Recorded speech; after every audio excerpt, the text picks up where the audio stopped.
There's a common narrative or a common conception for millennials. You're too apathetic, you're too busy texting, tweeting, hashtagging about voting rather than going to vote. And I think part of it's true. Sometimes the millennials might be preoccupied with a lot more stuff than, say, previous generations. But I think from the opposite stance, if you look at the investment of having voting booth as a piece of civic engagement, it's something that is really hard to replicate when you're in classrooms, whether it's elementary, whether it's high school, right? It's the act of voting, it's understanding what the meaning of voting means. What advance polls do is it helps give a lot more just overall awareness to municipal elections, right? Us promoting for advance polls, in a sense, gives us perhaps another week and a half of exposure. And that's something that I think for a lot of cases municipal elections desperately need. To be honest, I actually think the lineup is really great for publicity and for outreach, right?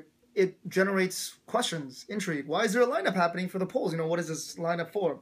And I think for students who know about the election, for community members that care about the election, especially those who are affiliated with a campaign, it rewards them. It gives them a sense of faith that, hey, engaging students actually result in demand to vote, demand to wait in line for maybe 5 to 10 minutes. The one thing really, really unique and I think amazing from this year's experience, people talk about voter fatigue on campus.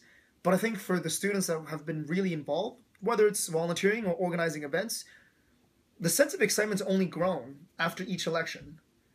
Maybe it's because, some students had had their parties or candidates lose multiple elections, or maybe it's spurred on by their, close connection with people who are running. But students aren't at all fazed by the fact that it's the fourth election we've seen